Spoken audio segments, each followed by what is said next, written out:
여러분, 우리 주변에 아직도 밥 한 끼를 제대로 챙기기 어려운 결식우려 아동들이 있다는 걸 알고 계신가요? 영상을 보신 후 댓글을 남겨주시면 결식우려 아동들에게 도시락이 전달된답니다. 댓글 하나에 도시락 하나. 여러분들의 따뜻한 관심과 참여 부탁드립니다.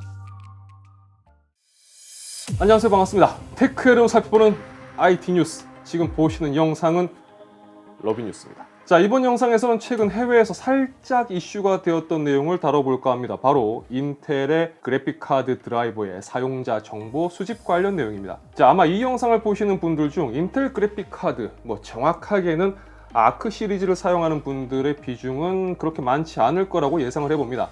하지만 CPU 내장 그래픽까지 확대를 해본다면 의외로 사용하는 분들이 많을 수도 있을 겁니다. 최근 테크파워업에서는 인텔의 그래픽 드라이버에서 CIP, 컴퓨터 임프루브먼트 프로그램이라고 부르는, 그러니까 여러분들이 PC에서 소프트웨어를 설치하다 보면 가끔 마주하게 되는 프로그램 성능 향상을 위한 사용자 정보의 수집에 동의하시겠습니까? 이런 것과 유사한 구성 요소를 사용자 동의 없이 설치한다는 내용의 문제 제기가 있었습니다. 물론 이 부분은 추후 확인을 해보니 인텔에서 사용자에게 묻지 않고 강제로 설치하는 게 아닌 그래픽카드 드라이버 설치 시 해당 내용에 대한 동의를 구하고 동의를 할 경우 설치한다는 내용으로 확인이 되면서 하나의 해프닝으로 끝나는 모습입니다. 하지만 사용자가 유심히 읽어보지 않으면 마치 그 프로그램 설치 시 소프트웨어 사용 계약처럼 오해할 수 있는 요소가 있고, 또 한 번 동의를 하게 되면 이후에 드라이버 업데이트에서는 해당 부분이 노출되지 않는 문제가 있어서 요거는 또 논란의 여지가 있어 보입니다. 자, 그런데 이런 내용의 이슈가 나오면서 한 가지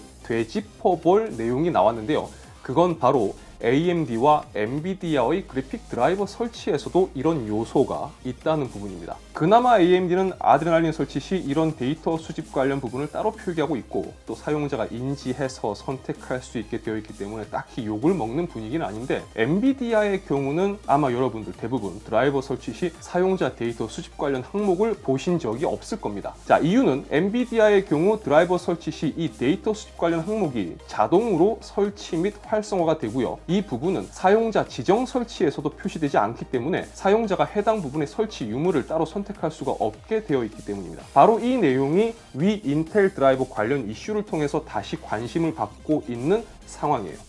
자, 엔비디아의 드라이버 패치라든지 핫픽스 관련 부분이 타사 대비 빠르게 적용될 수 있는 이유가 어디에 있겠느냐 라는 이야기가 나오고 있는 상황이고, 위 내용을 바탕으로 생각을 해본다면 그래픽 카드의 경우 하드웨어 성능 못지않게 중요한 게 이 드라이버인 만큼, 드라이버 측면에서 봤을 때 AMD와 인텔이 엔비디아와는 다르게 좀 답답한 모습을 보여주고 있는 이유 중 하나가 저런 요인 때문이라는 의견에도 힘이 실리고 있다고 볼 수가 있습니다. 저도 사실 이런 부분을 크게 신경 쓰진 못했는데 최근 관련 소식을 접하면서 그런 거죠. 단순히 예를 들어 보더라도 스팀 통계를 보면 74%가 엔비디아 그래픽 카드를 사용하는 상황인데, 이렇게 많은 사용자로부터 데이터를 수집하는 상황이라면 AMD라든지 인텔이 드라이버 관련 부분에서 엔비디아와 경쟁이 힘든 것도 어느 정도는 이해가 간다는 생각도 들었습니다. 자, 사용자들의 다양한 하드웨어 구성을 바탕으로 또 구동 시 발생되는 여러 가지 문제 및 성능 관련 부분의 데이터를 기반으로 다듬어져야 이 드라이버의 안정성이라는 게 확보된다고 본다면 확실히 게임이 안 되는 그림인 거죠. AMD나 인텔이 엔비디아랑 어떻게 게임을 할 수가 없는 그림인 겁니다. 자, 이런 요소가 AMD와 인텔의 성장형 그래픽카드 탄생에 얼마나 영향을 끼쳤는지는 알 수는 없지만, 어쨌든 강제적인 엔비디아의 정보 수집에 대해서는 의견이 나뉠 수밖에 없는 상황인 것 같습니다. 여러분들은 소프트웨어의 성능과 안정성 확보에 도움이 되고 있기 때문에 괜찮다라는 쪽과, 그래도 개인정보 측면에서 봤을 때 문제가 있다는 쪽으로 나눠서 생각을 한다면 어떤 쪽을 선택하시겠습니까? 자, 인텔 소식 하나 더 살펴보겠습니다. 인텔의 14세대 프로세서가 서서히 윤곽을 드러내고 있습니다.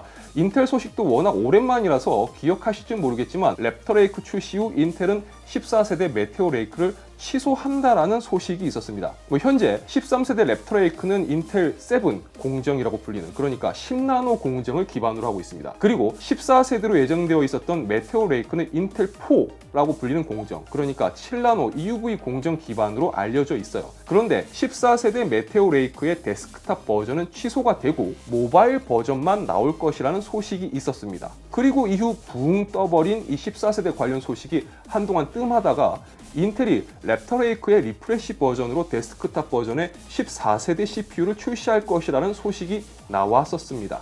지금 말씀드렸던 내용도 사실 꽤 오래된 내용인데 이후 14세대 관련 소식이 정말 뜸했어요. 추후 흘러나온 소식으로는 데스크탑 버전의 14세대는 i9 버전은 없을 것이다라는 이야기가 있었는데 가장 최근에 나온 소식을 정리를 해보면 14세대는 i9 버전까지 나올 것으로 보입니다.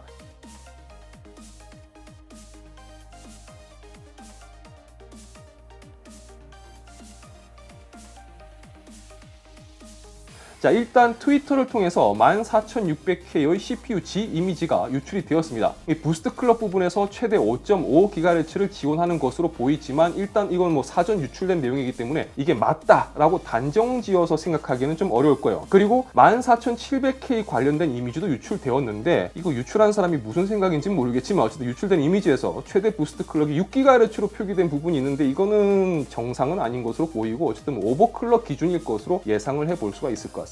아무리 성능이 향상되었다고 하더라도 요건 좀 선 넘었죠. 긱벤치 데이터베이스에서 14600K의 벤치 결과가 유출되긴 했는데 유출된 내용으로 보면 13600K 대비 싱글 코어는 대략 한 5% 정도 그리고 멀티 코어는 대략 17% 정도 향상이 되었다고 볼 수가 있습니다. 만약에 이 내용이 맞다면 리프레시 개념의 그러니까 동일 공정을 유지하는 것 치고는 성능 향상폭이 꽤 높다고도 볼 수가 있을 겁니다. 따라서 사전 유출 내용이 맞다고 가정을 해보면 이렇게 생각할 수 있는 거죠.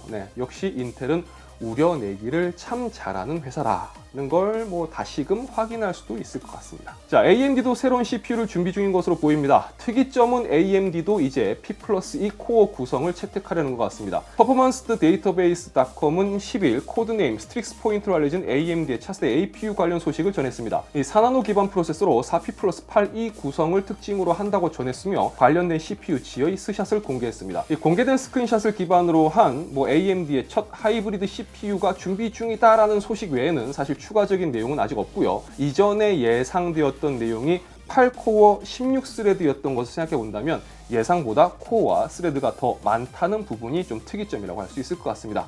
추후 추가되는 정보를 좀 더 살펴봐야 될 것 같아요. SK 하이닉스는 8일 플래시 메모리 서밋 2023에서 업계 최초로 321단 TLC 낸드 플래시 샘플을 공개했습니다. 하이닉스는 현재 238단 낸드 플래시 메모리를 양산 중이며 해당 기술을 바탕으로 321단 낸드 개발을 순조롭게 진행하고 있다고 밝혔는데요. 쉽게 설명드려서 낸드 플래시의 단수가 올라간다는 건 데이터를 저장하는 셀을 더 높게 쌓을 수 있다는 걸 의미하기 때문에 단일칩 기준 더 큰 용량을 구현한다는 의미로 보시면 될 것 같습니다.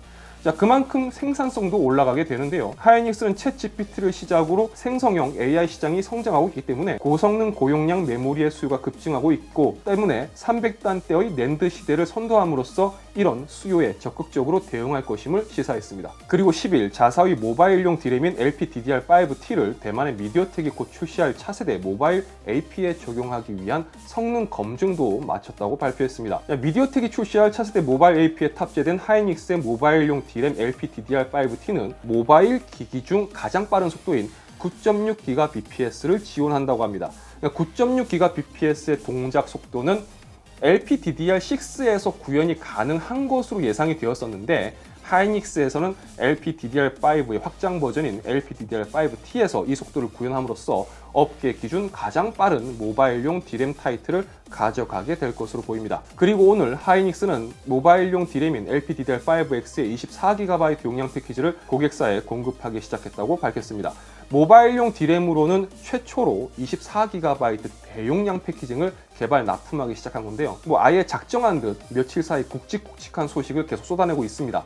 업계 최초의 321단 낸드 샘플 공개로 시작해서 모바일 최초의 9.6GBps 속도를 지원하는 메모리, 그리고 모바일 디램 최초의 24GB 고용량 패키지 등장까지 SK 하이닉스는 상당히 부지런한 모습을 보여주고 있습니다. 하지만 이런 소식과는 다르게 주가는 시큰둥한 모습인데 여튼 SK 하이닉스의 앞으로의 모습도 기대를 해봅니다. 모던 워페어 3가 드디어 공식 발표되었습니다. 액티비전은 공식 채널을 통해서 티저 예고편을 공개했고요. 출시일은 11월 10일입니다. 그리고 티저 공개 이후 새로운 예고편도 이제 추가 공개했습니다. 이 새로 등장한 예고편에서는 마카로프가 등장하는 것을 확인할 수가 있습니다. 모던 워페어를 꾸준하게 좋아했던 분들이라면 아마 좀 설레이지 않을까 싶어요. 자, 액티비전은 8월 17일에 모던 워페어 3 관련 내용을 추가 공개하기로 했고요. 그동안 모던 워페어 출시 패턴을 본다면 출시일까지 이런 식으로 꽤나 감질나게 유저들의 속을 태울 것으로 예상이 됩니다. 모던 워페어는 캠페인 스토리가 꽤나 맛있는 게임이죠.